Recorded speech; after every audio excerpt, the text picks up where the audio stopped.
Donc, bienvenue dans notre premier cours officiel de programmation en VBA. Donc, on utilise le logiciel d'Excel pour être capable de faire notre programmation. Donc, un programme, ça va être une série d'instructions. Donc, c'est des commandes que je vais donner à l'ordinateur qui va être capable d'exécuter. Puis que le but de ces commandes-là, habituellement, c'est de résoudre un problème de nature numérique. Donc, qu'il va falloir qu'il calcule quelque chose à l'intérieur. Donc, la première chose qu'il faut réussir à faire pour écrire un programme, c'est de trouver un endroit où aller écrire les différentes instructions que l'ordinateur va être capable d'exécuter. Donc, la première chose qu'on va faire, c'est qu'on va regarder comment, à partir d'Excel, se retrouver dans notre environnement de développement, notre éditeur de VBA. Donc, sûrement que vous ne le saviez pas, mais derrière toutes les applications de Office, puis nous particulièrement on va utiliser Excel, se cache un éditeur de programmation. Donc, pour avoir accès à l'éditeur, on a différentes manières de faire. Il y a deux manières fondamentales. La première, c'est quand tu es dans un classeur, donc tu ouvres Excel, tu ouvres un classeur quelconque, puis tu peux utiliser le raccourci Alt F11 pour être capable d'aller ouvrir l'éditeur. Donc quand tu vas cliquer sur Alt F11, tu vas avoir l'éditeur de VBA qui va ouvrir. Là, il y a plusieurs ordi, mettons genre des laptops. Puis ici, il y a une question de Yves qui dit avec les DAGO, mais je ne sais pas qu'est-ce que ça veut dire DAGO, donc je suis incapable de répondre à ta question pour l'instant. Mais il y a une deuxième méthode pour ouvrir l'éditeur de VBA. Donc, ce qu'on va faire, c'est qu'on va aller rajouter un onglet qui existe en haut ici. Là. Donc, on a le file, le home, nanana, puis on veut aller chercher l'onglet développeur. Donc, l'onglet développeur va me permettre d'ouvrir VBA avec un clic de bouton. Donc, comment est-ce que je fais pour aller rajouter l'onglet développeur sous VBA? Il va falloir aller dans les options d'Excel. Donc, si je vais dans le menu fichier, dans le menu fichier, celui qui ouvre le gros menu, on va aller dans les options d'Excel. Donc, complètement en bas à gauche, on a le menu d'options. Puis, c'est dans ce menu d'options-là qu'on va pouvoir aller rajouter le ruban de développeur. Fait qu'on était dans le fichier menu. Ensuite, on clique sur nos options. Une fois qu'on est dans le menu d'options, ici, il y a une question de Jean-Pierre qui est intéressante. Donc, est-ce qu'on peut faire ça sur des plateformes mobiles comme Android ou iOS avec l'iPhone ou l'iPad? Malheureusement, non. Donc, le langage de VBA n'est pas accessible sur les versions d'Excel qui n'est pas la version sur desktop. Ça veut dire qu'il faut avoir Excel soit sur Mac, soit sur Windows. Les autres versions, donc en ligne, Android ou iOS, n'ont pas VBA de disponible dessus.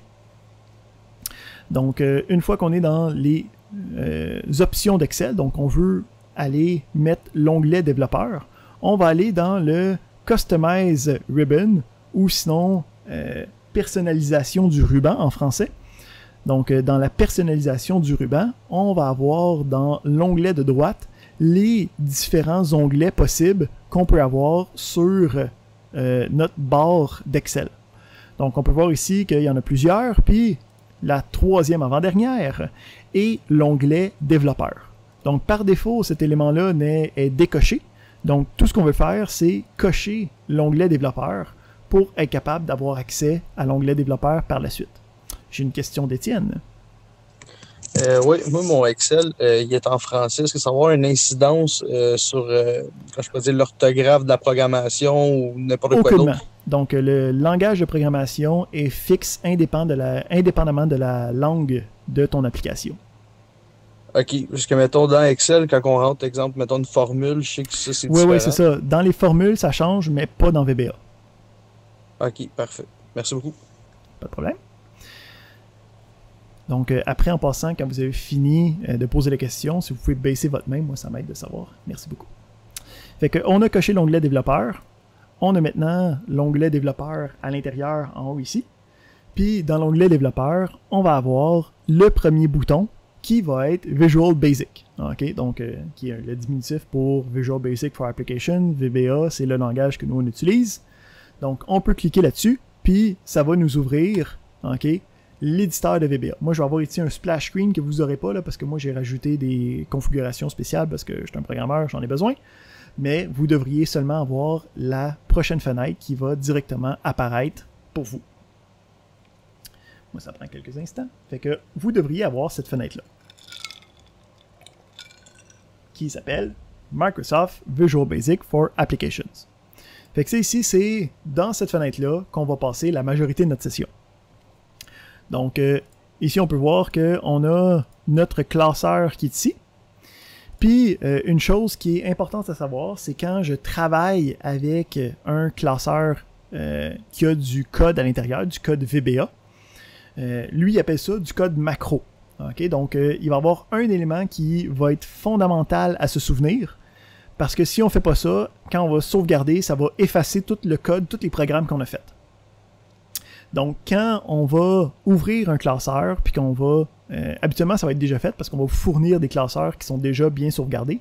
Mais si tu crées un nouveau classeur, c'est primordial que quand tu le sauvegardes, okay, donc quand tu essaies de sauvegarder le classeur, que tu changes le type par défaut du classeur.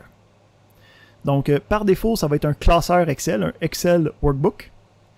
Mais, nous, il faut sélectionner un classeur Excel avec macro ou un Excel Macro Enabled Workbook.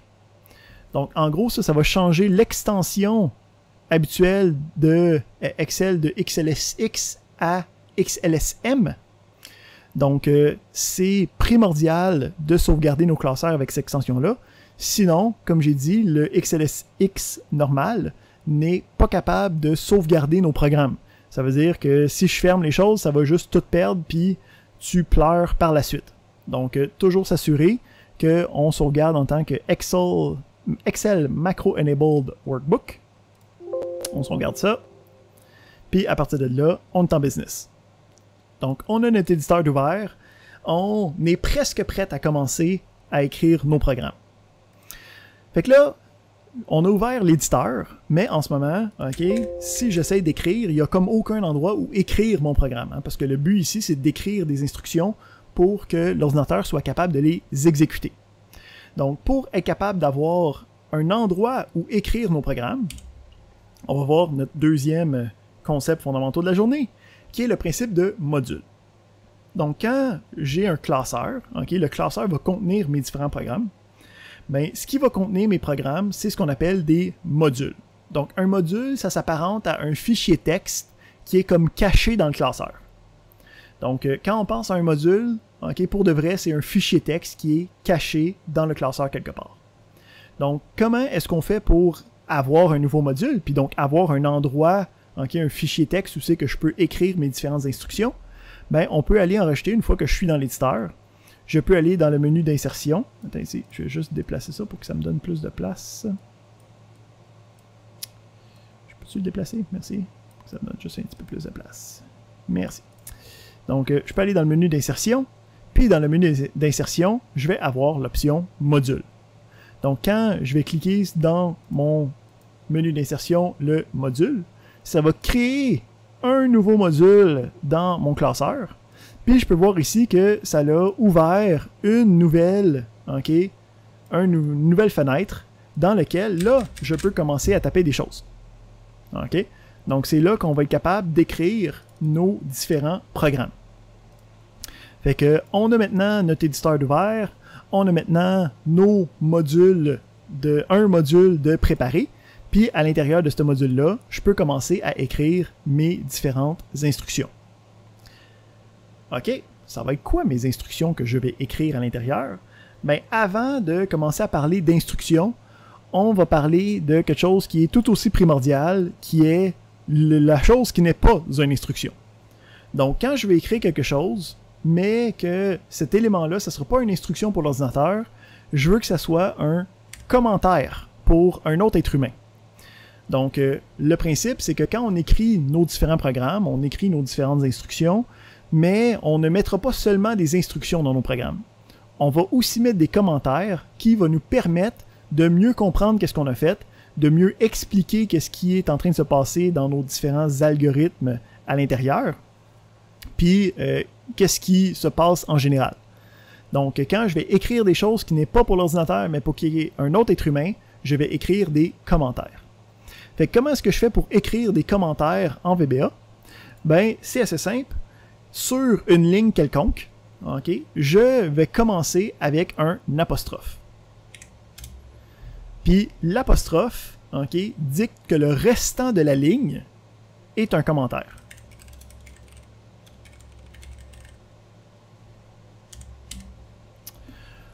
On peut voir ici que l'éditeur de VBA est conscient de ce qui se passe.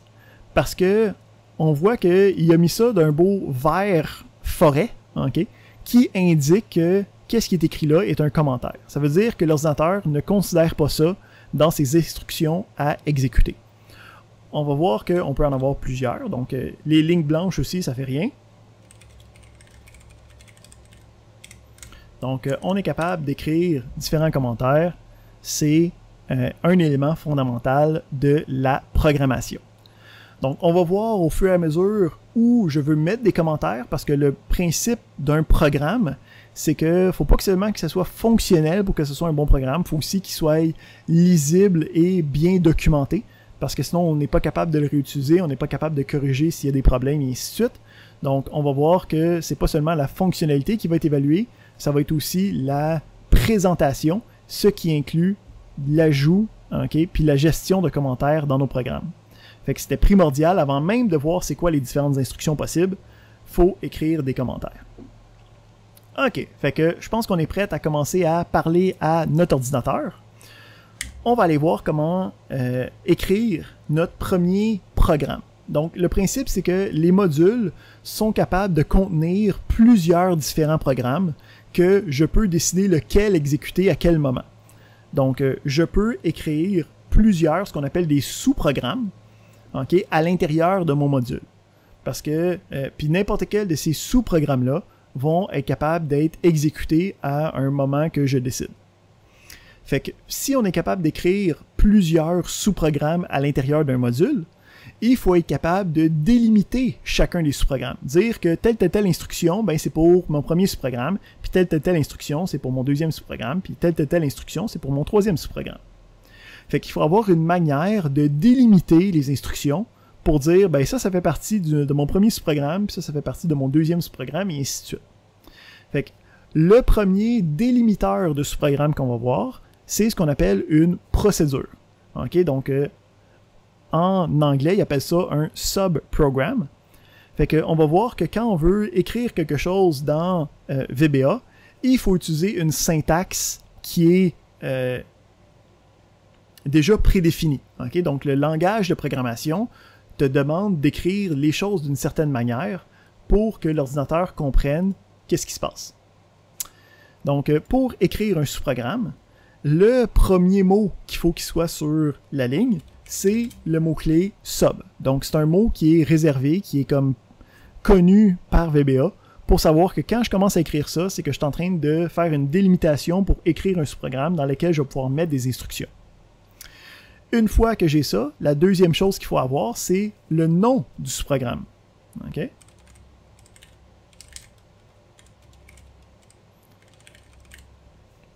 Donc, quand j'écris le nom du sous-programme, c'est moi qui décide c'est quoi le nom. Okay? On va voir qu'il y a des règles pour nommer les choses. Donc, quand on nomme quelque chose, on dit qu'on crée un identificateur. On est en train d'identifier le sous-programme. Donc, quand je suis en train de décrire le nom du sous-programme, il y a des règles, puis on va voir aussi qu'il y a des conventions. Donc, on va commencer par les règles. Quand je suis en train de décrire le nom du sous-programme, j'ai pas le droit d'écrire qu'est-ce que je veux comme nom. J'ai une question de Léon. Oui, c'est juste une question pour savoir. Quand tu écris, tu n'as pas besoin d'espacer, hein? Ou tu l'écris juste collé comme tu l'as écrit là, mon prénom. Ben, c'est ça. Là, on va voir justement les règles qui régissent qu'est-ce que j'ai le droit d'écrire comme nom de sous-programme. Fait que je vais répondre à ta question en continuant de parler de ce que je voulais parler. Donc, quand j'écris le nom du sous-programme, j'ai le droit à seulement des caractères suivants. Donc, j'ai le droit d'avoir des lettres, j'ai le droit d'avoir des chiffres, puis j'ai le droit d'avoir le tiret bas. J'ai le droit à aucun autre caractère. Ça veut dire que dans le nom de mon sous-programme, je n'ai pas le droit d'avoir des espaces, je n'ai pas le droit d'avoir de points, je n'ai pas le droit d'avoir de tirets. J'ai 3 affaires, des lettres, des chiffres, puis des tirets bas. Deuxième chose, c'est que le premier caractère, faut que ça soit une lettre. Fait que j'aurais pu appeler mon sous-programme, OK, patate 3, ça marche. OK? J'aurais pu l'appeler méga patate. Ça aussi, ça marche. Mais j'ai pas le droit de l'appeler 3 patates. Ça marche pas parce que le premier caractère, il faut que ce soit une lettre. J'ai pas le droit non plus de l'appeler super espace patate. Parce que l'espace, c'est pas un caractère qui est permis. OK? Donc, j'ai le droit à des lettres, des chiffres ou le tiret bas. Fait que ça, c'est les règles. OK? C'est les règles de syntaxe. Je n'ai pas le droit de briser ça, sinon le programme il arrête de fonctionner. Là, on va parler de conventions. Donc, des conventions, c'est des règles qui ne changent pas la fonctionnalité, mais qu'on se donne entre nous autres pour être capable de survivre, OK, à la difficulté qui est la programmation. Ça veut dire que c'est une règle qu'on se donne entre nous autres pour être capable de mieux comprendre, de mieux facilement identifier les différents éléments. Ou, d'une manière plus perverse, c'est quelque chose que tu fais, sinon tu vas perdre des points à tes évaluations, même si le programme fonctionne. OK? Habituellement, ça catch plus votre attention, cette affaire-là. Donc, pour les sous-programmes, quand je crée le nom du sous-programme, on va utiliser ce qu'on appelle le snake case. Donc, on va avoir des lettres, des chiffres si on veut, mais la première lettre va être en majuscule, puis les lettres subséquentes en minuscules. Puis si j'aurais besoin de présenter quelque chose qui est de plusieurs mots, hein, j'ai pas le droit d'utiliser des espaces là. Je pourrais utiliser le underscore, mais la convention, on va se dire qu'on va capitaliser la première lettre de chaque nouveau mot.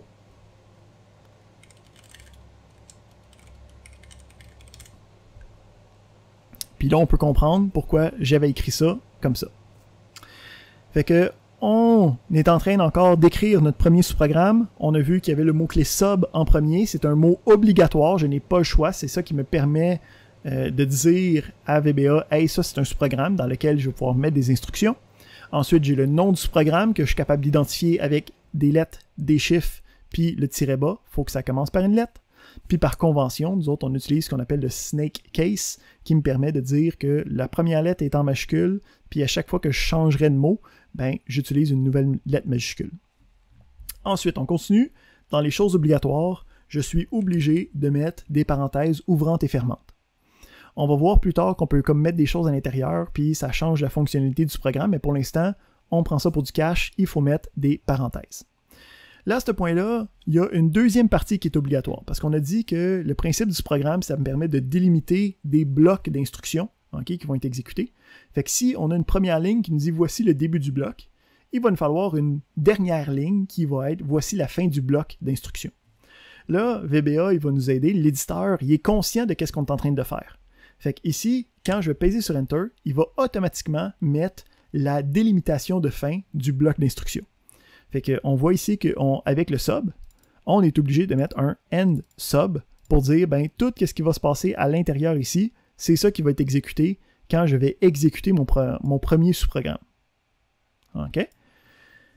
Fait que là, on a créé notre premier sous-programme. Tout ce qui nous reste à faire, c'est de l'exécuter. Comment je fais pour l'exécuter? Ben... Excuse-moi. Oui. Les parenthèses de la fin, c'est dans la convention, mais pourquoi exactement? C'est pas une convention, ok? Donc, c'est pas comme une règle qu'on fait parce que ça nous tente. C'est une règle de syntaxe qui est obligatoire dans VBA. OK. Donc, c'est obligatoire. On va voir qu'on peut l'utiliser pour faire autre chose plus tard, mais pour l'instant, c'est juste obligatoire. C'est la même chose que d'écrire sub. C'est dans les règles. D'accord. Donc, on veut essayer d'exécuter notre sous-programme.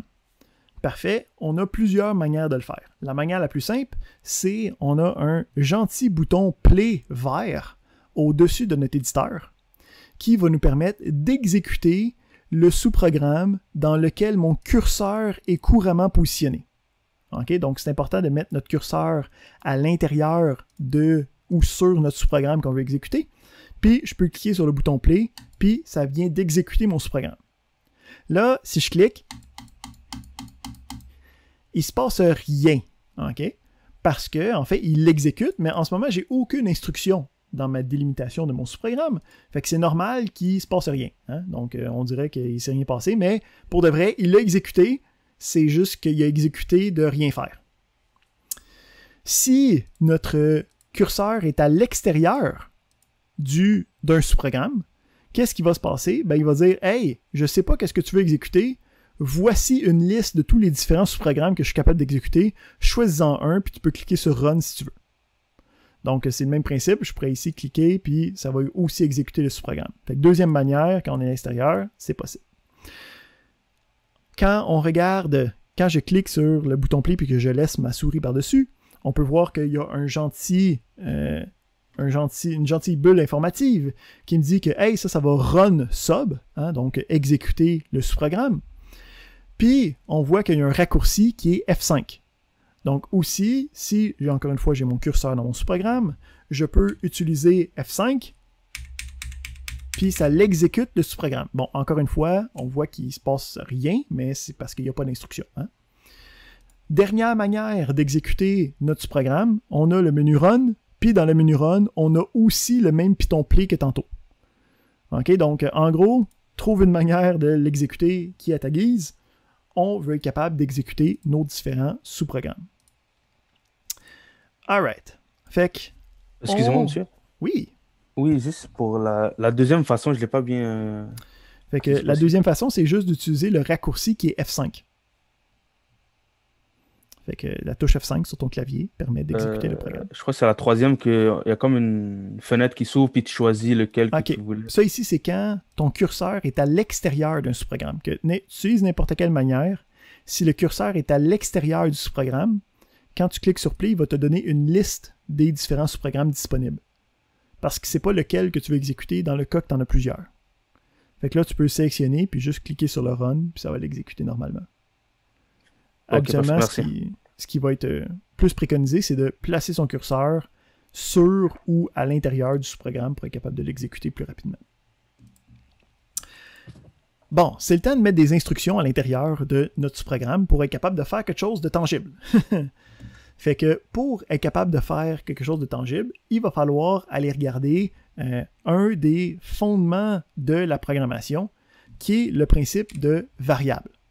Donc, quand je veux avoir un programme qui me permet de résoudre un problème de nature numérique, je vais vouloir sauvegarder des données quelque part. Donc, je vais être capable de dire, la taille le poids de mon pont est de temps, puis le nombre de voitures est de temps, puis je veux calculer le stress à l'intérieur de ça. Fait que j'ai besoin de sauvegarder des informations que je vais pouvoir réutiliser dans mes opérations arithmétiques, mes opérations mathématiques.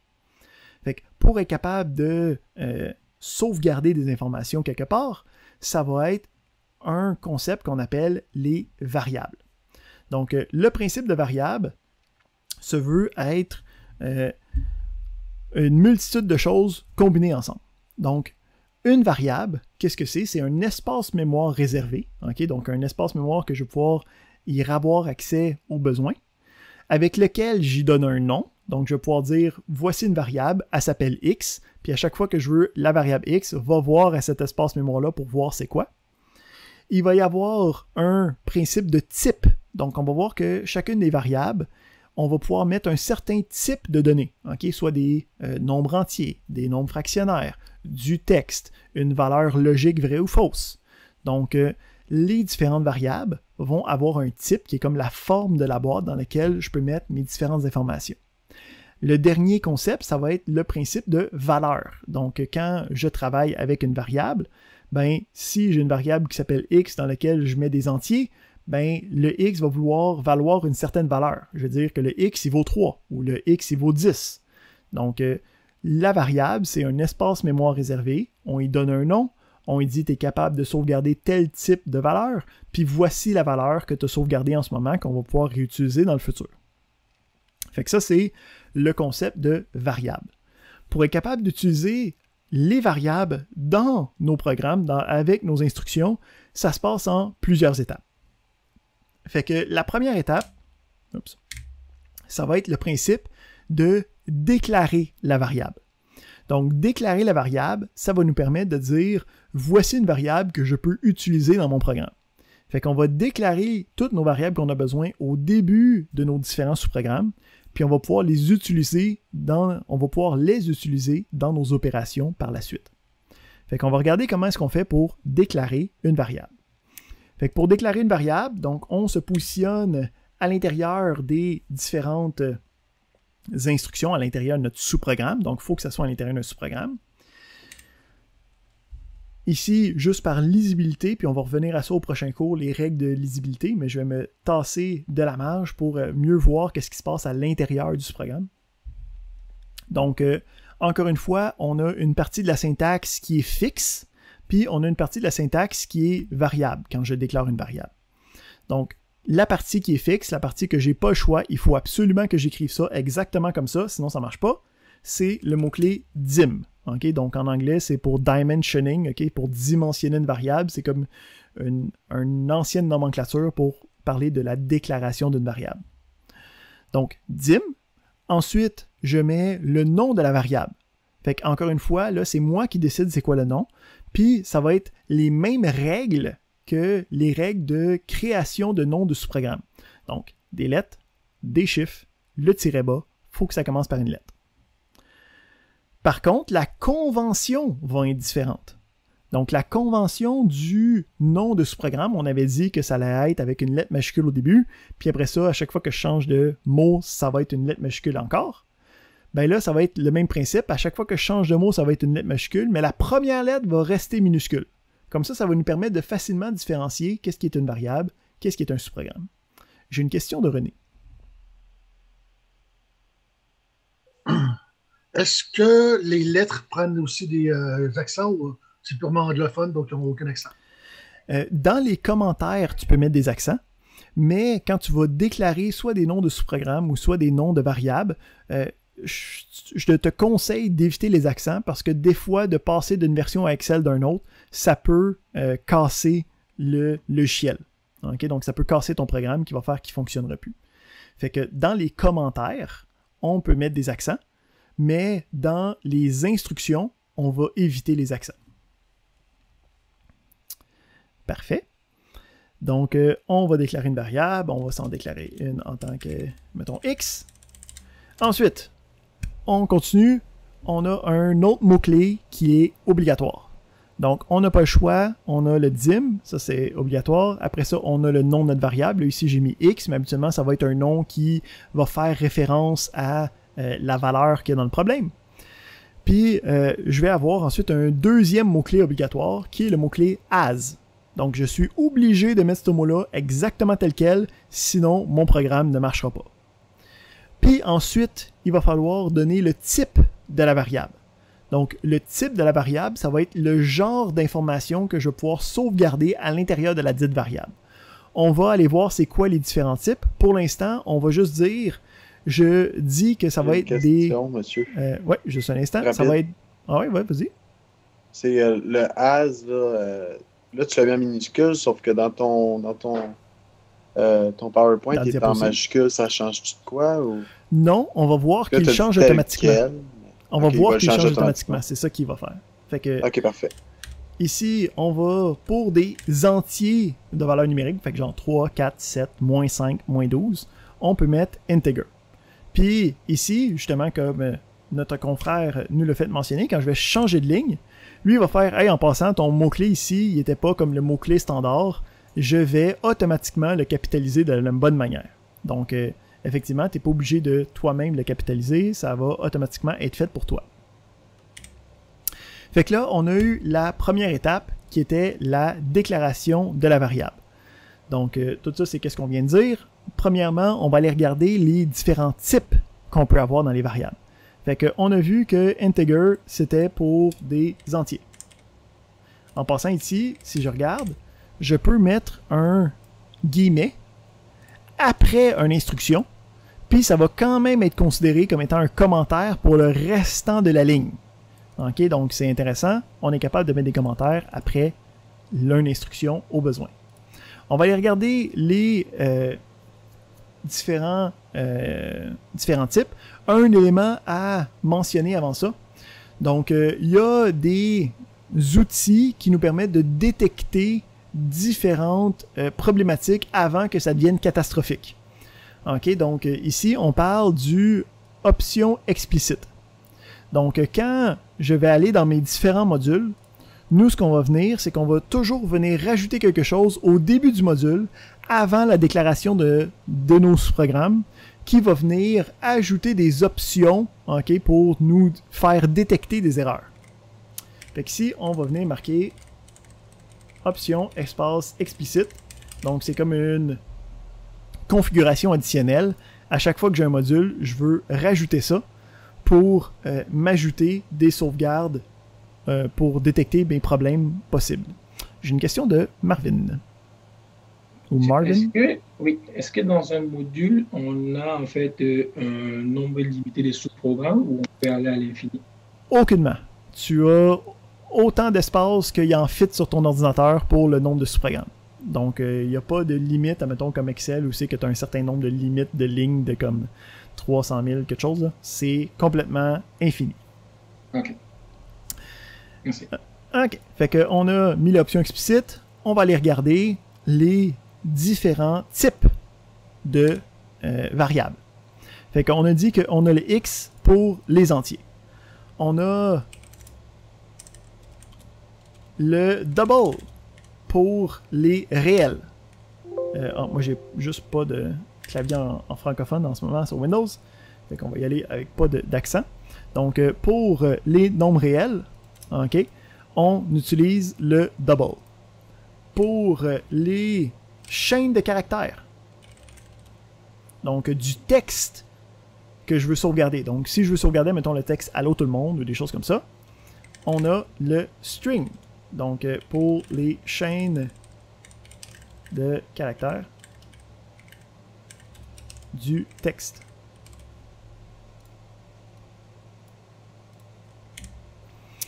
On a le type string.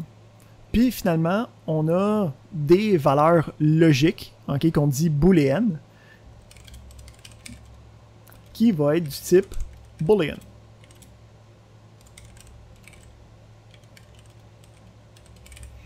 Donc, les types booléens, ça va être juste pour des choses qui peuvent être vraies ou des choses qui peuvent être faux. Donc, on a toutes nos différentes variables, okay, en tous les types, fait qu'on peut en déclarer autant qu'on en a besoin. C'est pas un problème. Là, une fois qu'on a déclaré nos variables, on va vouloir être capable de les utiliser, donc de sauvegarder des informations à l'intérieur. Donc, pour être capable de sauvegarder de l'information à l'intérieur de nos variables, on va parler d'assignation. Donc, l'assignation, c'est l'action de prendre une valeur puis de la mettre à l'intérieur d'une variable. Donc, comment est-ce que ça marche? Pour faire une assignation, il faut absolument avoir déclaré la variable préalablement. Puis, qu'est-ce qu'on fait? C'est qu'on a à gauche le nom de notre variable dans laquelle on veut assigner quelque chose. On a ensuite un égal. Puis ensuite, on a ce qu'on appelle une expression de la valeur assignée. Fait que si j'ai déclaré ma variable x, puis à l'intérieur, je vais mettre la valeur 50. Une fois qu'on a fait ça, on est capable de sauvegarder l'information, puis on va pouvoir y retourner. Okay? C'est ça l'important. Donc, quand on a cet élément-là, c'est important que notre variable dans laquelle on veut qu'il y ait une valeur d'assignée est à gauche. Okay? On ne peut pas inverser de bord. On ne peut pas marquer 50 égale à x. C'est pas une égalité mathématique ici. Là. Okay? C'est une opération d'assignation.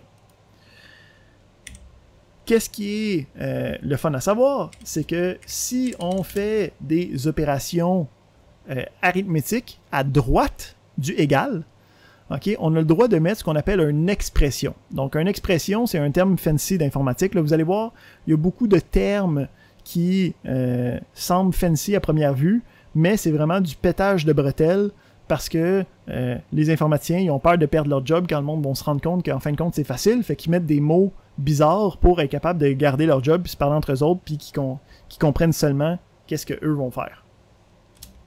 Fait que à droite du égal, je vais avoir ce qu'on appelle une expression. Une expression, en gros, c'est n'importe quoi que je peux calculer la réponse de. Donc, je peux mettre quelque chose, si je suis capable de trouver une réponse avec ça, c'est une expression. Fait que ici, un exemple d'expression, ça serait quelque chose comme ça.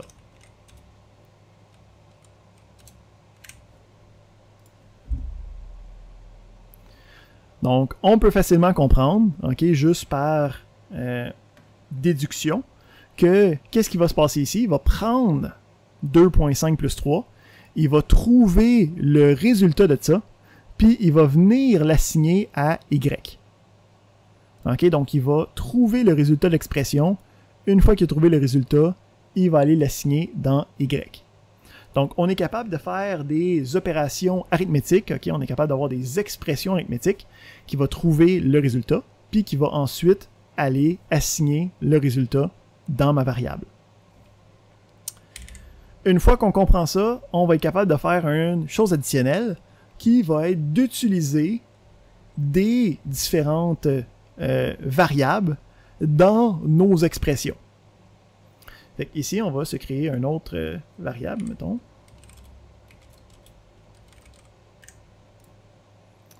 Puis je vais dire z est égal à x plus y moins 10.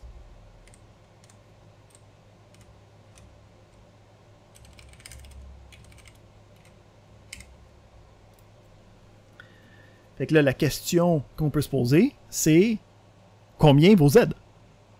Ben, z a le résultat d'une assignation, puis il faut trouver c'est quoi le résultat de tout ça. Fait que qu'est-ce que vous pensez qui arrive quand j'ai dans mon expression des variables? Ben, ça va aller chercher le contenu de la variable, puis ça va venir l'insérer dans l'expression. Fait que ici, ça va faire 50 plus 5.5 moins 10. OK? Donc, ici, ça fait 50 plus 5.5 moins 10. Ici, ça donne combien? Pas besoin de sortir vos TI, OK? Je suis un professionnel. Ça donne 45.5.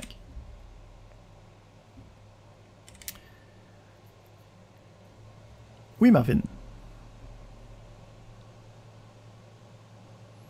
C'est au niveau en fait de l'ordre de comment là je veux dire l'ordre du calcul là. Est-ce que c'est la même logique en mathématiques qu'en langage de programmation? Excellente question. Donc ici, il y a un concept fondamental qu'il faut comprendre quand on écrit des programmes, qui est l'ordre des instructions est primordial. Donc, on va se donner un autre petit exemple, puis on va voir comment on applique ça. Donc, ici, le principe, c'est que ça ici, ce n'est pas des équations mathématiques. Ok, ce n'est pas des égalités, c'est des assignations. Puis, quand on exécute un programme, l'exécution se fait de manière séquentielle. Ok, donc, ici, il va commencer par là, il va déclarer toutes ces affaires-là, puis une fois que les choses vont être déclarées, il va faire cette opération-là, il va faire cette opération-là, il va faire cette opération-là.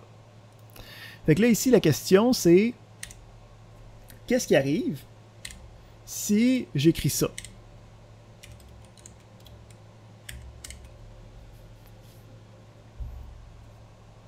Combien vaut z? Fait que là, ce qu'il faut comprendre, c'est que lui, il va aller faire les instructions une après l'autre. Puis la seule chose qu'il connaît, c'est l'instruction courante, puis les différentes valeurs des variables à ce moment-là précis. Fait que si on le fait, puis là on va pouvoir le voir avec un outil de débogage. Ok, fait que je peux voir en temps réel les différentes valeurs, puis les instructions qui vont se faire pas à pas. Fait que je peux voir ici que je commence, ok, à ma première instruction, je vais faire x est égal à 50. Fait que quand j'exécute cette instruction-là, on peut voir ici que la petite flèche jaune indique aussi que je suis rendu dans mon programme. Je peux voir ici que le x, il est égal à 50. Fait que si je continue comme ça, là ici, j'assigne la valeur de y, j'ai maintenant 5.5 dans y, puis je peux voir que puisque l'assignation du 50 a été faite préalablement, elle est encore là en mémoire. Mais là, quand j'arrive, puis je suis rendu à ma nouvelle assignation de x, qu'est-ce qui va se passer? Ben, il va écraser l'ancienne valeur. Puis là, si vous me demandez qu'est-ce qui est arrivé au 50, il est perdu. OK? Il est disparu, il est écrasé, on ne peut pas revenir en arrière, il n'y a pas de CTRL-Z disponible, ne passez pas go, ne réclamez pas 200$, le 50$ est disparu à tout jamais. C'est juste 50, là, c'est pas 50$. Là. Je me suis emporté dans mon anecdote. Fait que, à ce point-là, quand il va aller assigner la valeur de z, qu'est-ce qui va se passer? Ben, il va prendre la valeur courante de x, qui est 40, il va prendre la valeur courante de y, qui est 5.5, puis il va soustraire 10, ce qui va faire en sorte que ça va me donner 35.5.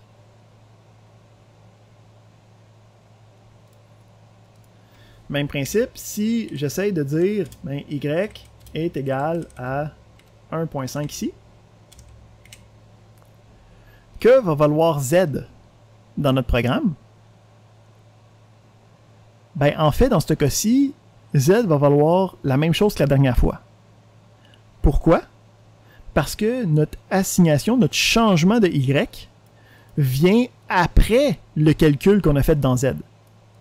Fait que quand je vais exécuter ça, comme ça ici, on a notre assignation de x, il est à 50, on a notre assignation de y qui est à 5.5, on a notre réassignation de x, il tombe à 40, mais c'est à ce moment-là, dans la séquence, qui va calculer z. Donc, il va prendre le 40, il va prendre le 5.5, il va soustraire 10, puis ça me donne 35 pareil.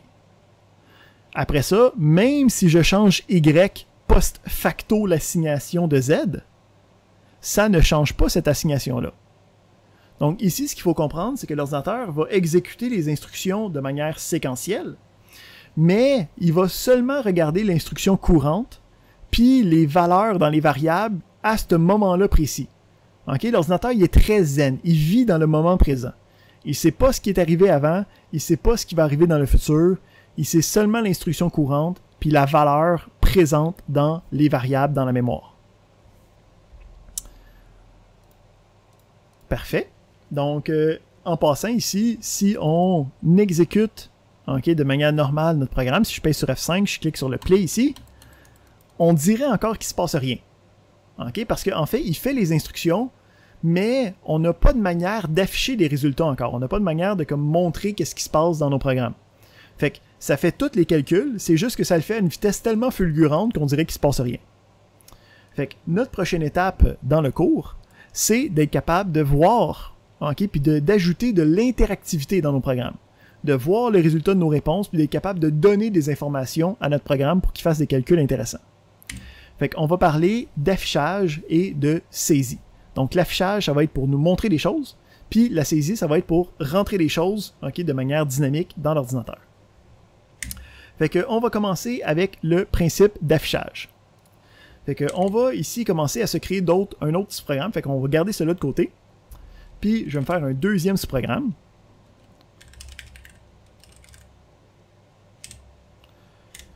Donc je fais ça affichage simple. Encore une fois, sub en premier, le nom du sous-programme. Donc il faut que c'est un identificateur, il faut que ce soit des lettres, des chiffres ou le tiret bas. Le premier caractère, il faut que ce soit des lettres.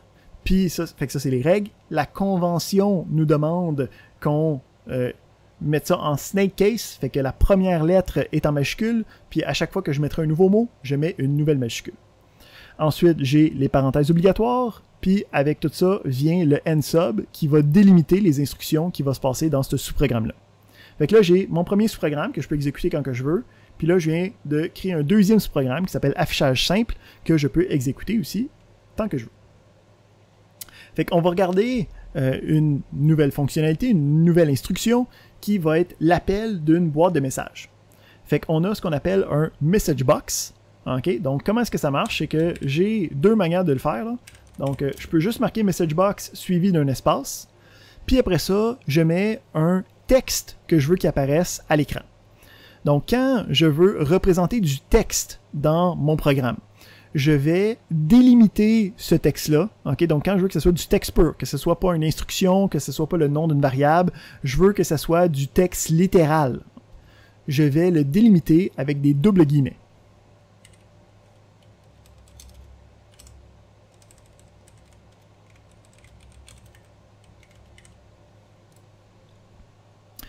Donc ici, on a le mot-clé message box, un espace, puis on a Allô monde. Donc quand je vais exécuter ce sous-programme-là, on va avoir notre première interaction en tant que programmeur. Fait que je m'en vais pour exécuter ce programme-là. Qu'est-ce qui se passe? Ça me crée une boîte de dialogue dans lequel il contient le message que j'ai voulu afficher. Magique. Si vous avez réussi à faire ça, bravo, vous êtes maintenant des programmeurs. Vous avez réussi à créer votre premier programme. Parfait. Quand on travaille avec les message box, il y a deux manières de l'invoquer. Donc la première, c'est avec le message box espace la chaîne de caractères que je veux utiliser. Il y en a une deuxième manière, vous allez voir dans les exercices, dans les exemples, les deux sont comme utilisés de manière interchangeable. Fait qu'il faut être capable de comprendre les deux, mais ça fait la même chose. Okay? Donc il n'y a pas rien de mécaniquement différent derrière. C'est juste deux syntaxes alternatives dans le langage de VBA. Donc on utilise le mot-clé call suivi du nom de la fonction qu'on veut utiliser. Donc la fonction s'appelle messagebox. Puis après ça, on va avoir des parenthèses. Puis à l'intérieur des parenthèses, on va avoir, encore une fois, le texte qu'on veut afficher.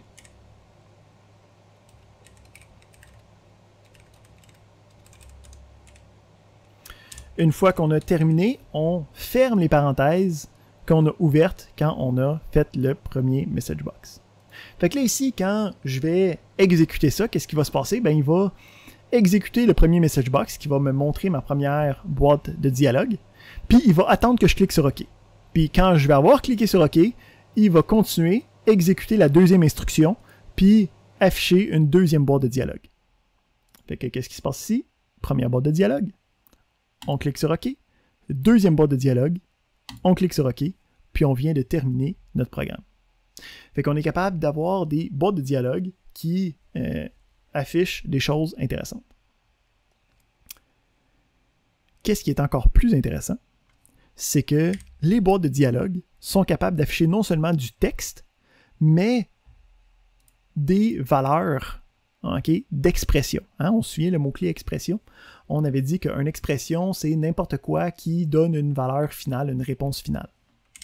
Fait qu'on peut avoir, ici on va mettre une troisième boîte de messages, on peut avoir des expressions numériques à l'intérieur. Fait que là, ici, il va y avoir un premier message box, c'est texte à le monde, un deuxième message box, d'autre ici, un troisième message box avec une valeur numérique. Fait qu'on va tester ça. Premier message, deuxième message, puis là, troisième message, OK, on a la valeur numérique qui est apparue.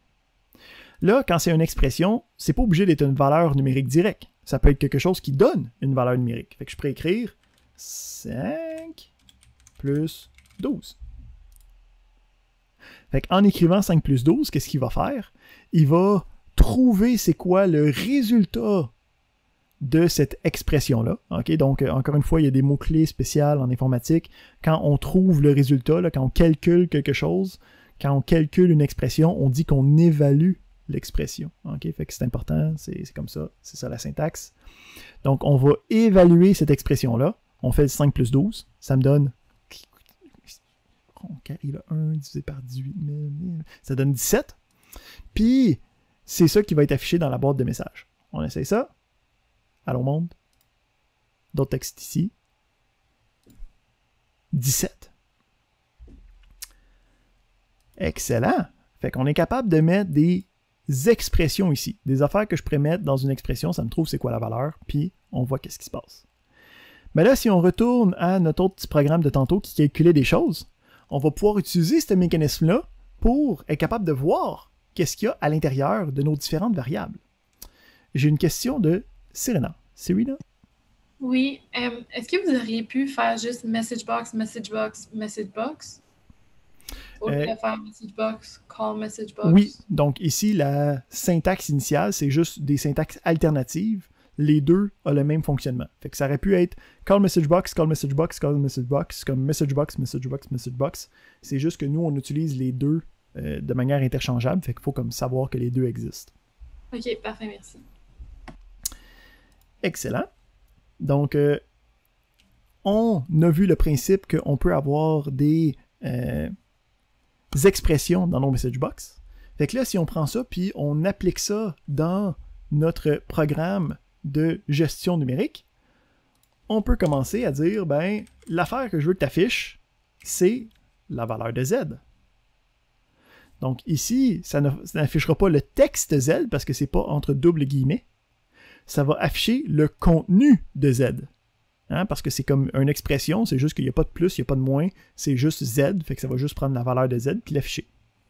Fait que si on confirme qu'est-ce qu'on a vu tantôt avec notre débogueur, on peut utiliser faire le run, puis on voit ici que c'est bien 35.5 qui était à l'intérieur de Z. Un autre élément qui est important à savoir avec les message box, ça va être la capacité de mélanger du texte puis des expressions. Hein, parce qu'en ce moment, comme soit qu'on affiche du texte entre double guillemets, soit qu'on affiche une expression qui va être évaluée puis qui le résultat va être affiché. Si, admettons, je voulais avoir un peu le meilleur des deux mondes, fait que je voudrais avoir, admettons, dire que ça marque la valeur de Z est 2 points, puis là, je voudrais que ça l'affiche Z. Si je fais ça tout seul, on peut voir ici que ça devient en rouge, là, ça n'aimera pas, il y a une erreur de syntaxe. Fait qu'il va falloir utiliser un nouvel opérateur qui va me permettre de coller des bouts de message box ensemble. Fait que l'opérateur, c'est l'éperluette, le « et » commercial, le « whoop ». Fait que avec l'éperluette, c'est comme un bout de colle entre deux bouts de message box. Donc, je vais avoir une première partie qui va être la partie textuelle, puis après ça, je colle à ça cet élément-là. Fait que là, si j'essaye d'exécuter ça, je peux voir que j'ai la partie textuelle, puis ça colle après ça la partie de l'expression qui a été évaluée. Fait qu'avec ça, on commence à être capable de faire des programmes. Là, ici, vous allez voir dans les diapositives, il y a des exercices à faire. Donc, le principe, c'est qu'après la période magistrale, vous pouvez revenir puis faire ces différents exercices-là au fur et à mesure pour terminer le cours. Les solutions de ces exercices-là sont sur le site de cours. OK? Donc, après, on va revenir à la fin de comment faire les exercices puis de faire la période individuelle. Là. Mais en gros, après la période magistrale, la période d'explication d'aujourd'hui, vous allez être demandé de faire les différents exercices qui sont étalonnés dans les diapositives. Fait qu'on est capable de faire apparaître des informations après nos programmes. Pour avoir une fonctionnalité complète, pour avoir un programme qui est complètement dynamique, la prochaine étape, ça va être de saisir de l'information, d'être capable de mettre de l'information dans mon programme. Fait que pour être capable de présenter de l'information, on avait de l'affichage avec les message box. Ben là, on va avoir le principe de j'ai de la saisie d'information avec le input box. Donne-moi un instant. Ici, ça c'était pas à la bonne place.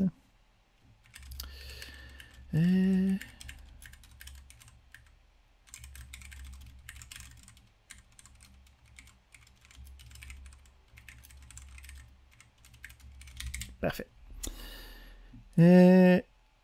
On va faire un autre petit programme.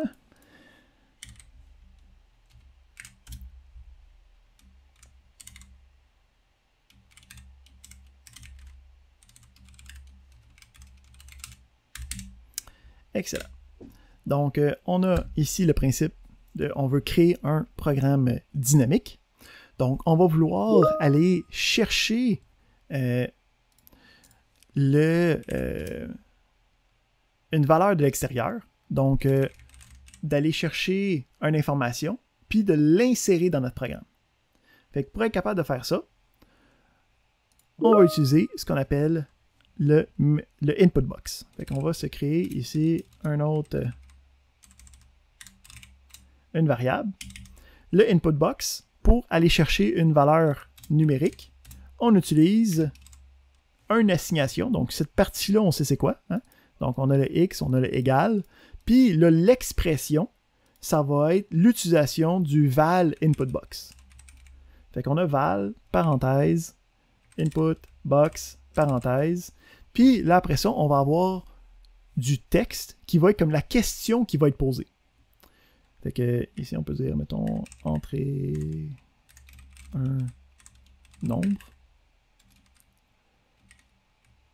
Puis, on ferme les deux parenthèses qu'on avait ouvertes. Là, pourquoi est-ce qu'on a val avec une parenthèse? Pourquoi est-ce qu'on a input box avec une parenthèse? On va revenir à ça dans 2 semaines. Mais pour l'instant, on va juste prendre ça pour du cash pour dire quand j'ai besoin d'avoir une saisie d'une valeur numérique, j'écris ça comme ça. Fait qu'on a ici un programme, puis si je regarde qu'est-ce que ça donne, ça va exécuter ici une boîte de dialogue, mais qui va avoir une saisie à l'intérieur. Fait qu'on peut voir ici le texte que j'ai rentré et comme la question qui est à l'intérieur. Puis à partir de là, moi, je peux aller écrire la valeur que je veux avoir à l'intérieur. Puis là, je peux cliquer sur OK. Puis ce que ça va faire, c'est que ça va prendre le résultat que j'ai écrit, puis ça va venir l'assigner dans X. Fait que si, admettons, on se fait un petit test, où c'est que je mets un message box par la suite, puis je dis, admettons, X. Puis, admettons, on va se faire la valeur saisie est... Puis là, on met notre opérateur de concaténation, notre petite colle entre les deux. Fait que j'exécute ça, ça me donne... Puis tu sais, je vais mettre une autre valeur pour bien voir que ça fonctionne. Je mets 23, je clique sur OK, puis je peux voir ici que dans le X, à ce moment-là, c'était 23. Fait que ça fait en sorte que mes programmes vont être capables de demander une information à l'utilisateur. Ces informations-là, avec moi, je peux faire des calculs. Puis une fois que j'ai fait les calculs, je peux afficher la réponse pour avoir le résultat de mes différentes opérations. Quand on travaille avec du texte pur,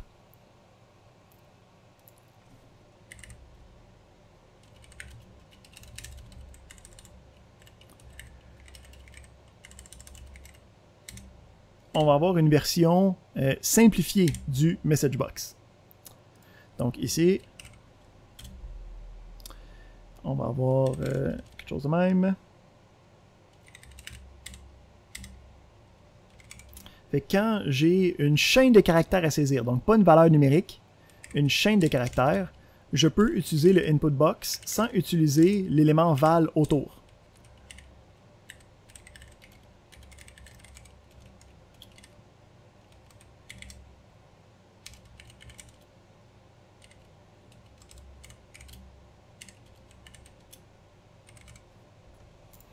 Donc ici, on voit qu'on déclare une première variable en tant que chaîne de caractères. Hein, comme ça permet de sauvegarder une chaîne de caractères à l'intérieur.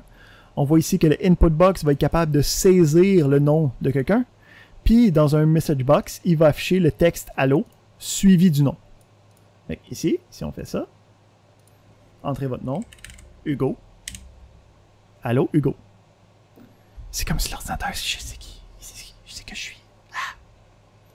Non, c'est nous autres qui a fait un petit programme. Okay? Il n'est pas intelligent, l'ordinateur. Il est assez bête. Donc, quand on saisit des valeurs textuelles, c'est le input box. Quand on saisit des valeurs numériques, c'est le val input box. Excellent. Donc, deuxième petit exercice qu'on va demander de faire plus tard. Ensuite, on va regarder le principe d'opérateur.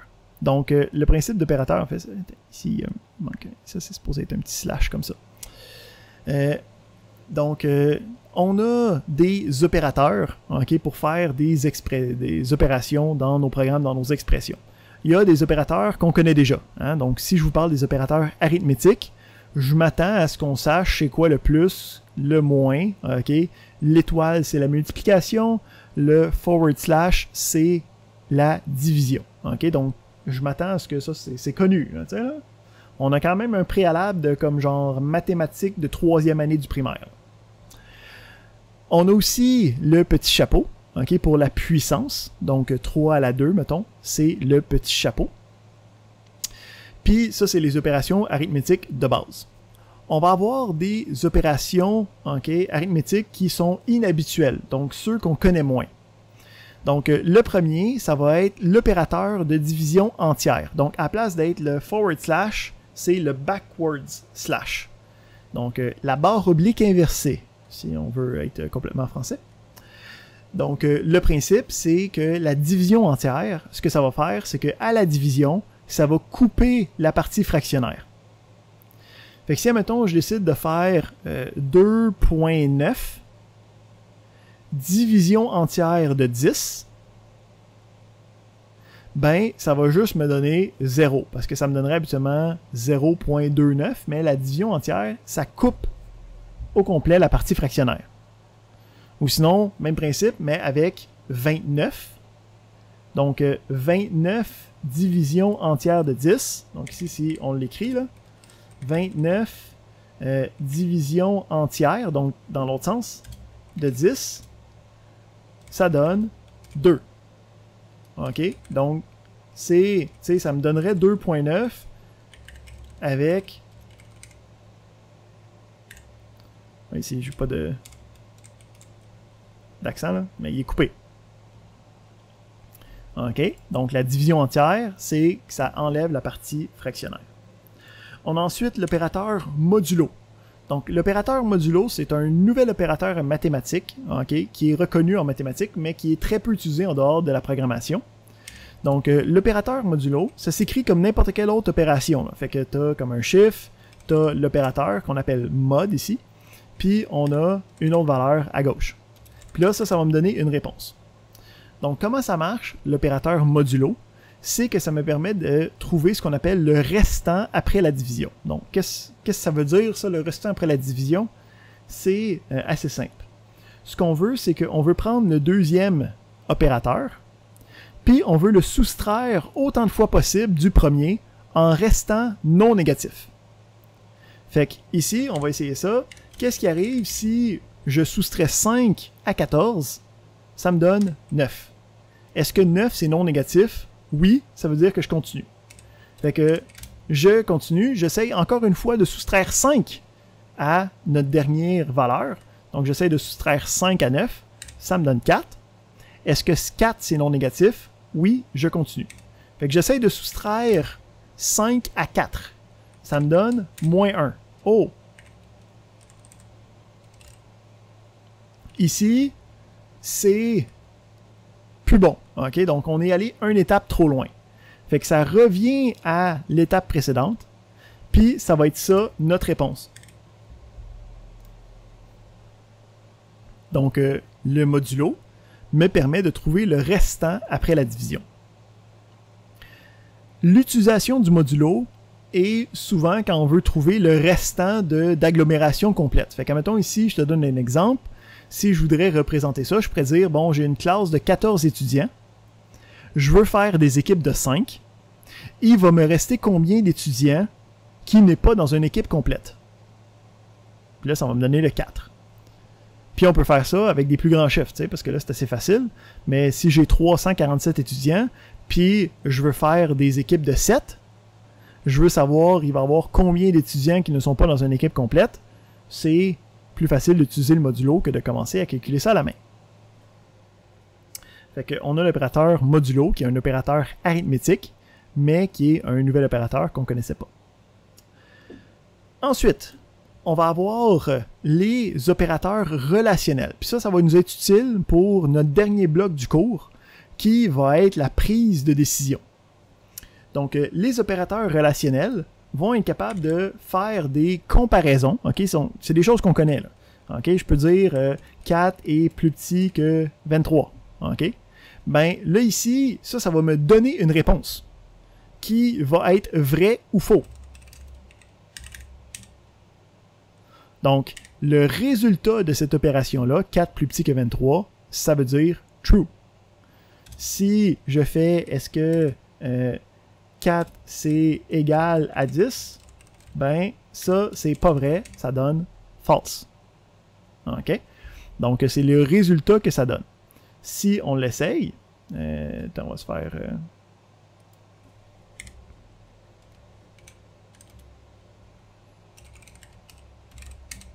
juste pour voir le résultat.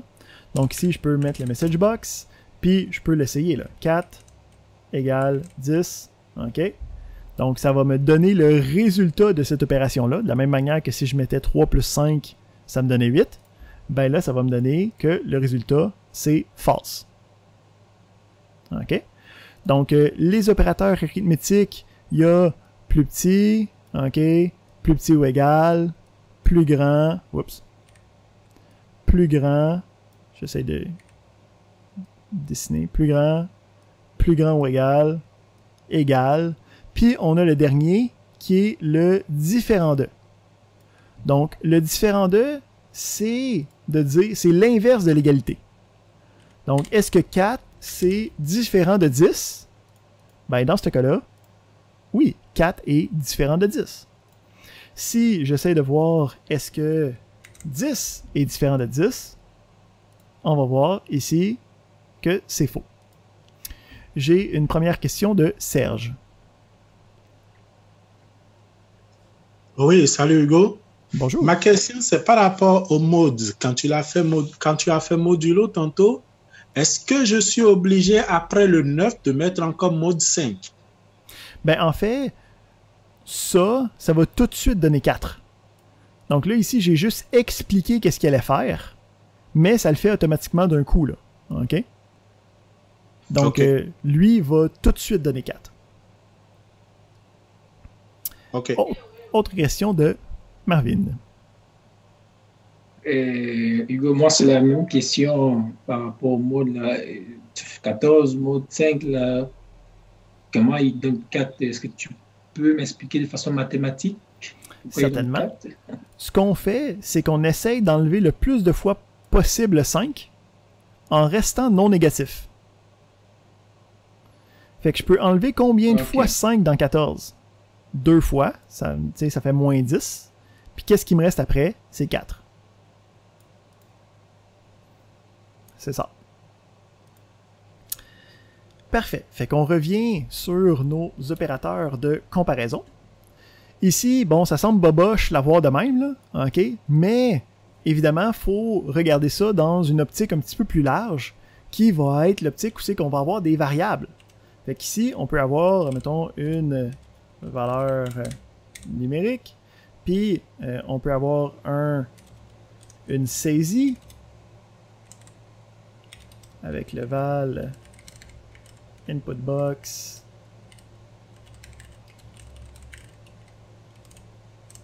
OK. Puis après ça, oups, il me manque une parenthèse. Puis après ça, on peut dire est-ce que X c'est différent de 10? Puis là, soudainement, ben, on vient d'avoir quelque chose de complètement interactif. Donc, on a la possibilité de exécuter ce programme-là. On rentre 5, puis ça me dit c'est différent de 10. Si je réexécute mon programme, si je rentre 10, ben 10, ce n'est pas différent de 10. Donc, on est capable de tester plusieurs versions, okay, de notre comparaison. Autre petit exercice que je vais vous laisser faire. Donc, dernier concept de la journée, ça va être le principe de conditionnel. Donc, ce qui nous reste pour faire des programmes qui sont assez étoffés, là, qui commencent à avoir de l'allure, ça va être le principe de décision. Donc, comment je fais pour prendre une décision dans mon programme? Pour dire, si telle affaire, fais telle chose, sinon, fais telle autre chose. C'est ça qui va me permettre de prendre des informations, calculer, puis là, décider, OK, ben, qu'est-ce que j'affiche, qu'est-ce que je dis, qu'est-ce que je calcule. Donc, on va voir le principe de structure de contrôle. Les structures de contrôle, c'est ça qui me permet de changer le flux d'instructions. Hein, parce que par défaut, là, on a vu que les instructions se faisaient de manière complètement séquentielle, une après l'autre.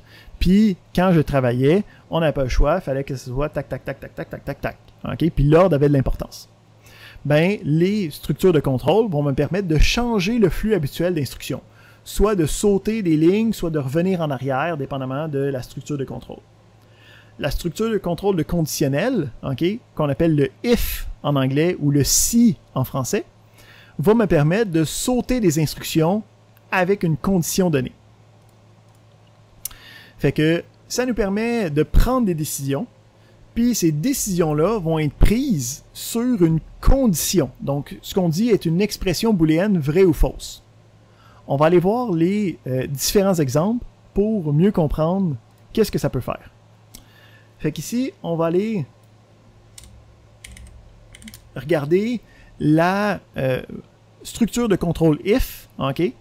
Donc, on dit habituellement juste un if, puis voir comment est-ce que ça fonctionne. Fait qu'on va aller regarder la syntaxe. Donc, premièrement, on a besoin d'avoir le mot-clé if. On n'a pas le choix, c'est obligatoire, c'est de la syntaxe forcée. Ensuite, on a besoin d'une condition. Donc, la condition, ça va être quelque chose qui va être vrai ou faux, true ou false. Ben, on vient tout juste de voir les opérations de comparaison qui vont nous permettre de générer des valeurs true ou false. Donc, une comparaison va être capable de dire est-ce que x est plus grand, admettons, que 50. Puis, si x est plus grand que 50, ben là, il va se passer des choses. Fait que ça, c'est ma condition, c'est une expression qui donne vrai ou faux. Habituellement, une opération de comparaison. Ensuite, j'ai un autre mot-clé obligatoire qui est le then. Donc, if, condition, then. Ensuite, il va y avoir une balise de fin de structure conditionnelle. Fait que si on a un if, il faut obligatoirement avoir un end if quelque part. Fait qu'on va tout de suite le mettre. Puis ça ici, ça crée notre conditionnel de base. Fait que voyons voir comment est-ce que ça va marcher. On va se mettre ici des message box pour mieux comprendre qu'est-ce qui se passe. Ici, je vais en mettre un pour indiquer la fin du programme. Puis ici, on va en avoir un autre.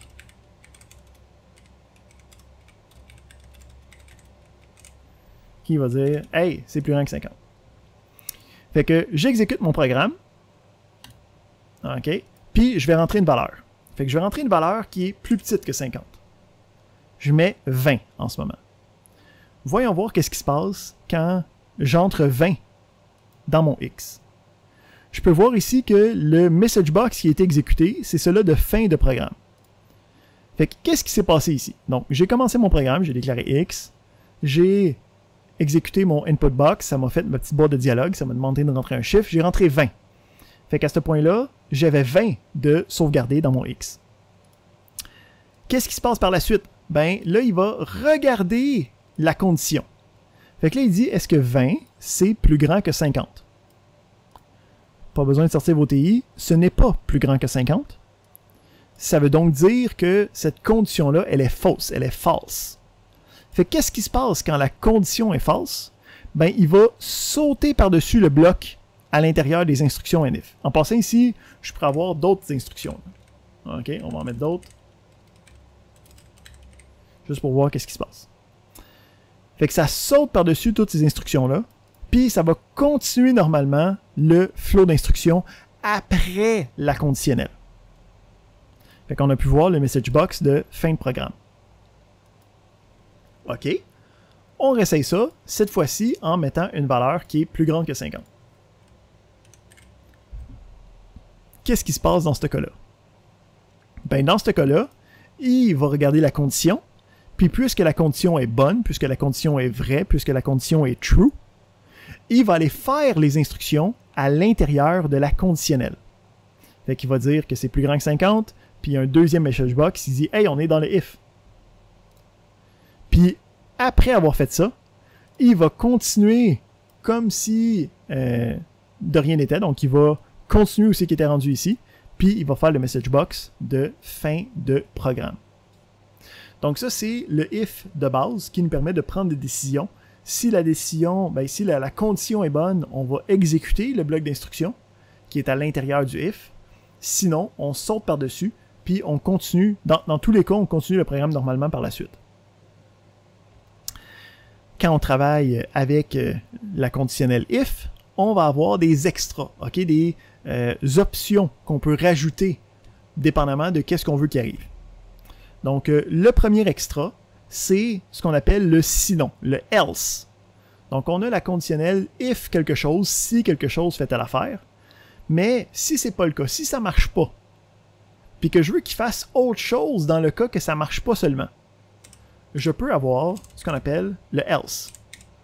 Donc ici, on a la condition initiale, on a le premier bloc d'instruction qui va être exécuté si la condition est bonne, on a le else, puis on va avoir un deuxième bloc d'instruction qui va être exécuté si la condition n'est pas bonne.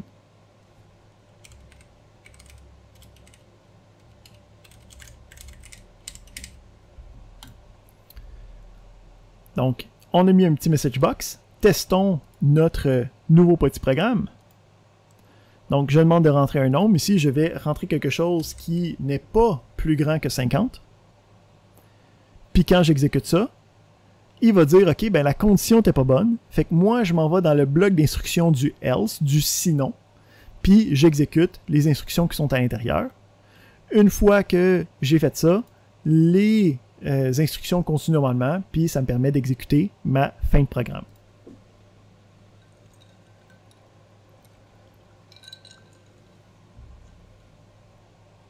Donc, on a une conditionnelle, un premier bloc d'instruction qui s'exécute si c'est vrai, puis ensuite le else, un bloc d'instruction qui s'exécute si c'est pas bon, si ça ne marche pas. Fait que ça, c'est notre première option dans les conditionnels. Deuxième option avec les conditionnels, on a le else if. Donc le else if me permet d'avoir une deuxième condition à tester.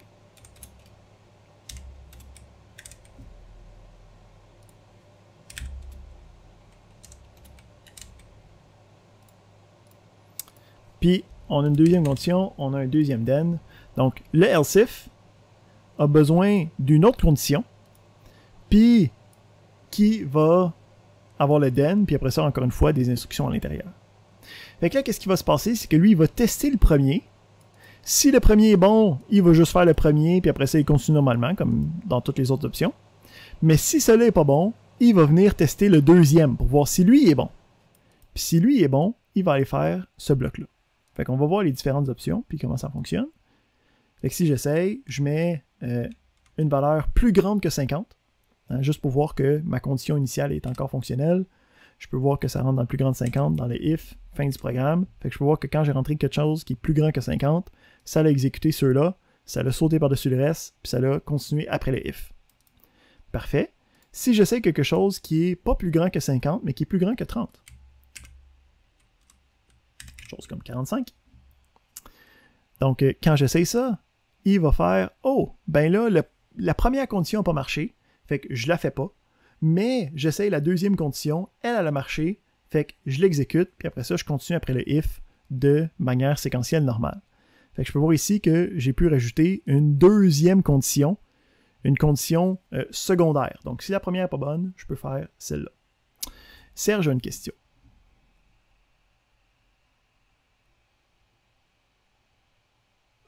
Oui.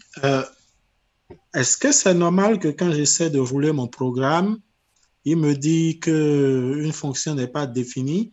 Quand j'essaie de rouler le sub comparaison, il me dit compile error, sub of function not defined. Non, c'est pas normal. Sûrement que tu as écrit quelque chose d'une manière erronée. Au pire, on est à la fin de la partie magistrale. Après ça, on va aller travailler de manière individuelle, puis je vais pouvoir venir te voir pour essayer de voir c'est quoi le problème. OK. Merci. Donc, on a le else if. Puis, le else if nous permet d'avoir des conditions alternatives. Qu'est-ce qui est intéressant avec le else if? C'est qu'on peut en avoir plusieurs. Donc, je peux dire, ben, j'ai un else if x plus grand que 20, then, puis à partir de là,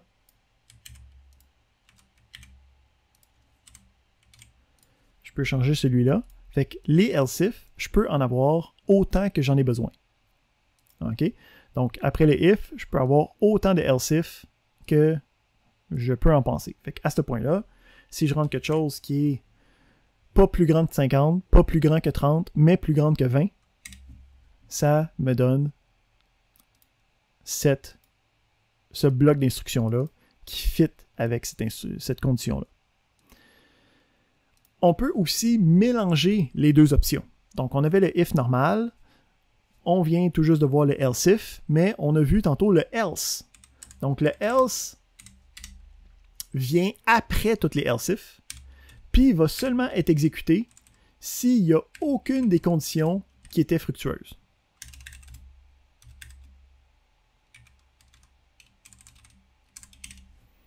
OK? Donc, le else, lui, n'a pas de condition. Puis, c'est une espèce de mange-tout. OK? Donc, s'il n'y a rien d'autre qui a fonctionné, c'est capable d'avancer puis de dire, ben, je fais le else. Fait que ici, si j'essaye ça, je peux voir ici que si je rentre 25, ou en tout cas quelque chose en haut de 20, ça marche quand même. Mais si je rentre quelque chose qui n'a aucune condition de rempli, je peux voir qu'il n'y a aucune des conditions qui était vraie, fait que c'est le else qui a été exécuté à la place. Parfait. Donc avec ça, après ça, on a un dernier petit exercice à vous faire. Raphaël a une question. Oui, je me demandais juste qu'est-ce qui se serait passé si on n'avait pas mis de else à la fin. Est-ce qu'on est obligé de mettre un else après les else if? Excellente question. Donc, testons-le. Donc, la question de Raphaël, s'il n'y a pas de else, là, qu'est-ce qui se passe s'il n'y a aucune des conditions qui est bonne? Donc, s'il n'y a aucune des conditions qui est bonne avec les if et les else if, ben, il va juste sauter par-dessus tous les blocs d'instruction connus, puis il va juste continuer après le bloc d'instruction if, après le bloc de if. Fait qu'il y a juste, puisqu'il n'y a aucune des conditions qui étaient bonnes, il a juste sauté par-dessus toutes les options, puis il a juste continué normalement par la suite. Excellent. Fait que ça fait le tour de du bloc de matière d'aujourd'hui. Ce qui va se passer à partir de maintenant, c'est qu'on va vous séparer dans des salles individuelles dans lesquelles vous allez pouvoir travailler puis demander de l'aide.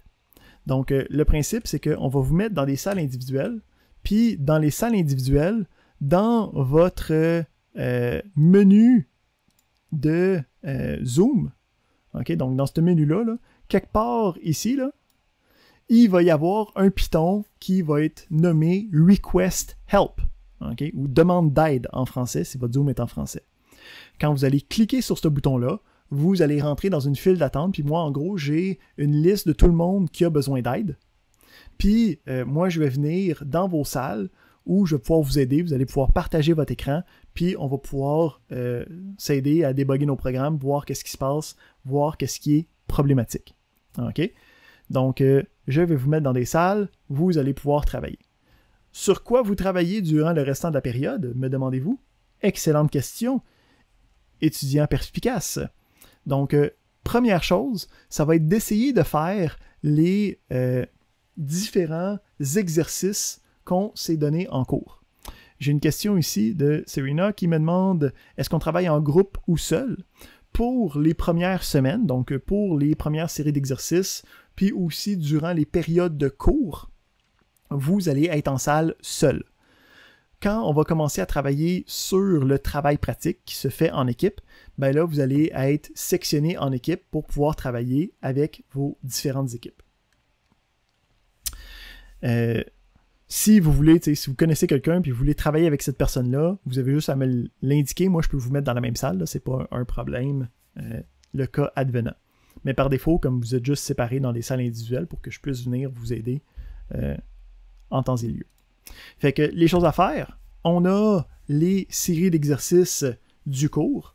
Donc, pour chacune des séries d'exercices, essayez de passer, mettons, genre 5-6 minutes pour essayer de faire la version du programme. OK, donc encore une fois, pour les exercices du cours. Pour les exercices du cours, on vous fournit les solutionnaires sur Moodle. Donc, si on revient ici pour vous montrer ça. Ici, hop.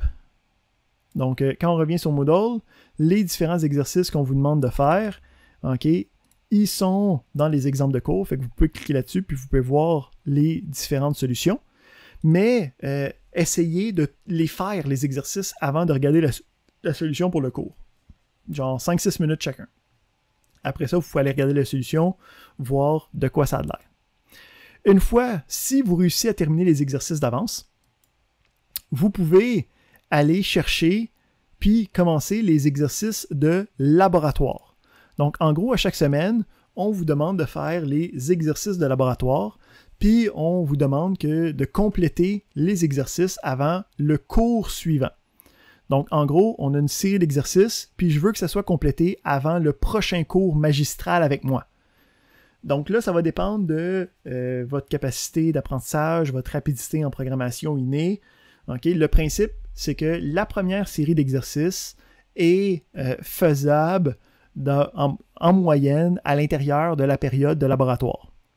Okay? Fait que c'est un peu une espèce de calibration, la première série d'exercices. Si, durant la première série d'exercices, vous êtes capable de faire tous les exercices à l'intérieur de la période ou même à l'intérieur de 2 heures ou 1 heure et demie, ben, vous êtes bon pour être capable de faire tous les exercices juste durant les périodes de laboratoire. Fait que juste vous pointez au laboratoire, faire les exercices, puis vous devriez être correct. Vous êtes dans les bons en programmation qui ont de la facilité. Si ce n'est pas le cas, donc si vous arrivez au laboratoire mardi, vous essayez la série d'exercices, puis ça vous prend beaucoup plus que 3 heures. Ce que je vous conseille, c'est de faire les séries d'exercices d'avance. Okay? Donc, d'essayer chacun des numéros des séries d'exercices avant d'arriver à la période de laboratoire. Puis quand vous allez arriver à la période de laboratoire, de commencer avec une série de questions pour vous débloquer sur chacun des numéros. Comme ça, ça va vous donner le plus de temps possible avec une session d'aide, okay? Avec du monde qui peut vous aider à débugger vos différents programmes. On va regarder de quoi ça ressemble les exercices pour être capable de commencer à travailler là-dessus, le cas advenant. Donc, j'ai la série d'exercices 1. Donc, pour l'instant, je vais sauvegarder ça, puis fermer celui-là. On va ouvrir la série d'exercices 1. Donc, quand on ouvre un nouveau classeur, okay? Quand on ouvre un nouveau classeur qui soit vient l'Internet ou en tout cas qui a des macros, souvent, il va soit avoir un pop-up, soit avoir ici un security warning. Okay? Donc, par défaut, les macros, qui sont les programmes en VBA, ne fonctionnent pas dans les classeurs parce que ça peut être des failles de sécurité et ainsi de suite. Nous, on en a besoin pour être capable de gérer nos différents programmes. Donc, il est primordial de cliquer sur le piton Enable Content. Si tu ne fais pas ça, les programmes ne fonctionneront pas jusqu'à temps que tu fermes le classeur, que tu le rouvres, puis tu cliques sur le petit maudit bouton. Donc, faire attention, quand on ouvre des classeurs, il faut absolument cliquer sur Enable Content. Une fois qu'on a ça, on a une série de différentes feuilles dans laquelle il y a des exercices. Donc, chacun des exercices, on peut les faire. Le principe, c'est que ces exercices-là prennent des fois pour acquis que vous avez lu la partie extra. Donc, aujourd'hui, on a vu comme les fondements de tous les blocs fondamentaux de la programmation, mais il y a certaines minuties, certaines manières alternatives de faire qui sont seulement dans la lecture d'extra.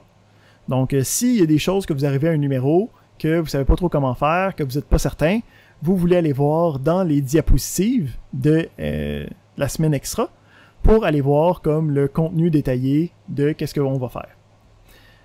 Comment ça marche? Faire les exercices. Fait que vous allez sur une des pages d'exercices, puis sur la page d'exercice, vous avez différents boutons. Fait que premièrement, vous avez l'exercice à faire lui-même. Donc ici, on a l'exercice 1 qui demande de faire une procédure qui s'appelle afficher Allo, qui affiche le message Allô tout le monde à l'écran dans une boîte de dialogue. Fait que juste en pensant au cours, là, ben, ça me dit, OK, ben, il devrait sûrement avoir un message box, puis dans le message box, on s'attend à ce qu'il y ait le texte « Allô tout le monde ». Hein, ça sonne comme « Qu'est-ce qu'on a besoin ». Le premier bouton, qui est le résultat attendu, me permet de savoir qu'est-ce qu'on s'attend de moi comme programme. Fait que quand je clique là-dessus, ça va me donner le résultat de notre solution. Donc, le résultat déjà fait. Fait que je peux voir ici que ça sonne comme un message box qui est marqué « Allô tout le monde ». Fait que le premier bouton me permet de voir qu'est-ce que c'est supposé de faire. Deuxième bouton. Le bouton « Exercice », ça va automatiquement ouvrir l'éditeur de VBA. Donc, même pas besoin d'ouvrir l'onglet « Développeur », même pas besoin de cliquer sur « Alt F11 ». Tu cliques là-dessus, ça va ouvrir l'éditeur de VBA. Puis, dans l'éditeur de VBA, ça va automatiquement te positionner à l'endroit où c'est que tu veux aller écrire ta solution. Ici, il y a quelqu'un qui me demande permission pour quitter la classe. Tu n'as vraiment pas besoin de ma permission. On est à l'université, ok? On n'est plus à la petite école. Tu viens et tu pars quand tu veux. Moi, j'enregistre la chose, fait que c'est pas grave. Vas-y, vaquez à vos occupations, ok? On est tous dans une situation difficile. C'est pas un problème. Donc, on me demande de afficher une boîte de messages. Fait que là, ici, je peux faire ma version des choses. Fait que ici, on a, mettons, le call message box, où j'aurais pu marquer juste message box avec un espace. Hein. Moi, j'utilise les deux pour que vous soyez bien à l'aise avec les deux versions. Allô, tout le monde. Parfait. Fait que, qu'est-ce qui va se passer? Ben là, je peux essayer mon programme. Fait que je paye sur le bouton play. Je peux voir que ça donne qu'est-ce qu'on s'attendait. OK? Fait que là, ici, ce que je peux faire ensuite, je peux retourner dans le classeur. Puis je peux aller cliquer sur le troisième bouton. Donc le troisième bouton, c'est le bouton de solution. Donc ça va nous apporter quelque part d'autre dans notre éditeur de VBA. Puis ça va vous présenter la solution que nous, on a faite. Là ici, il faut faire extrêmement attention avec ça. Parce que c'est presque un piège, ok? C'est presque un attrape-nigo cette affaire-là. Parce qu'au début du cours, je vous ai très clairement mentionné que en lisant des livres ou en lisant du code, vous n'allez pas apprendre à programmer. C'est seulement en écrivant les programmes que vous allez apprendre à programmer. Fait que quand vous allez regarder la solution, ça devrait être pour comparaison avec votre solution personnelle qui est fonctionnelle. Donc, si la réponse que vous êtes en train de décrire n'est pas encore fonctionnelle, c'est de vous tirer dans le pied que d'aller voir la solution. C'est simple de même. Parce que quand tu lis une solution, tu n'auras pas appris comment le faire. Puis quand va venir le temps de se faire évaluer là-dessus, donc à l'examen, tu vas te retrouver avec des sous-programmes qui n'ont pas d'instruction puis qui ne donnent aucun point. Donc, on a cet élément-là. On a la solution. Donc, la solution, en passant, c'est aussi une solution parmi tant d'autres. C'est pas la solution divine. Il y a autant de bonnes réponses qu'il y a d'étudiants dans la classe. Ce qu'il faut regarder, c'est que est-ce que c'est les mêmes concepts qui sont utilisés? Okay, donc, est-ce que j'ai utilisé un nombre de variables qui est équivalent? Lui, il a utilisé une conditionnelle ici, un message box là. Tant que j'utilise semblablement les mêmes choses, c'est bien parfait. Ta solution est bonne. Fait que le but, c'est d'être capable de passer à travers la série de la 12e d'exercices, ok, avant notre prochain cours. Bon, nous autres, on n'a pas de cours la semaine prochaine, fait que ça va faire en sorte qu'on a comme un bon 2 semaines pour être capable de passer à travers ça. Et voilà, on a fini la partie magistrale. Bravo.